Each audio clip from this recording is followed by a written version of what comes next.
মাননীয় বিরোধী দলের নেতা, আর কতক্ষণ সময় লাগবে? আপনি যতক্ষণ দিবেন। না, আপনার কতক্ষণ লাগবে? আপনি সারা রাত দিলে আমি রাজি আছি, 2.5 ঘন্টা দিলে রাজি আছি, 4 ঘন্টা দিলেও রাজি আছি। এটা আমার পাওনা। আপনি বলবেন সবাই পাইছে আধা ঘন্টা 20 মিনিট, আপনি একটা যৌক্তিক সময় নিন। আমি একটা যুক্তি দিয়ে যৌক্তিক সময় নিচ্ছি। যখন কার্য উপদেষ্টা কমিটির বৈঠকে 42 ঘন্টা সময় নির্ধারণ করা হয়েছিল এটার জন্য, তখন আমি বলেছিলাম যে এটা 50 ঘন্টা করেন।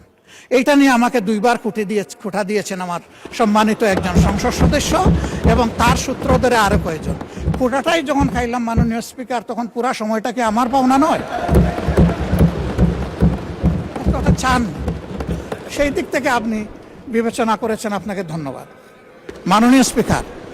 তা আমি এত চাইবো না, 4 ঘন্টাও চাইবো না, কমপক্ষে 2.5 ঘন্টাও চাইবো না। আমি শেষ করে দিচ্ছি, আমি সেই দিকে আগাচ্ছি। আমার বক্তব্যে যদি কোনো ধৈর্যচ্যুতি ঘটে আমি মাপ চেয়ে নিচ্ছি। মাননীয় স্পিকার, এই বাংলাদেশটাকে আমরা সবাই বলি যে আসেন ঐক্যবদ্ধভাবে এগিয়েছে। তো ঐক্যবদ্ধভাবে এগিয়ে যেতে হলে আসলে মানসিকতায় আমাদের সবার পরিবর্তন আনতে হবে। পরিবর্তন বক্তব্যে নয়, পরিবর্তন আনতে হবে মানসিকতায়। সেটা কি? সেটা আর কিছু নয়, let us agree to disagree. আমার অপিনিয়ন আমি দেব, আপনার অপিনিয়ন আপনি দেবেন, আমারটা আপনি শ্রদ্ধা ভরে শুনবেন, আপনারটা আমি শ্রদ্ধা ভরে শুনব। এরপরে যা যৌক্তিক তা নিয়ে আমরা সামনে এগিয়ে যাব। আমরা যদি এতই ক্ষিপ্তা বিরোধী দল হতাম, তাহলে মাননীয় প্রধানমন্ত্রীর এই প্রস্তাবে আমরা সাড়া দিতাম না।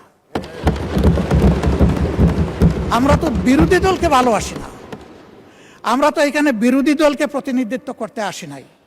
আমরা এখানে এসেছি 20 কোটি মানুষের জন্য কথা বলতে। আমরা প্রথম দিনই বলেছি সকল ভালো কাজের সহযোগিতা, আর যখনই ভুল দেখব তখনই আমরা কিন্তু প্রতিবাদ করব, আমরা চুপ করে বসে থাকবো না।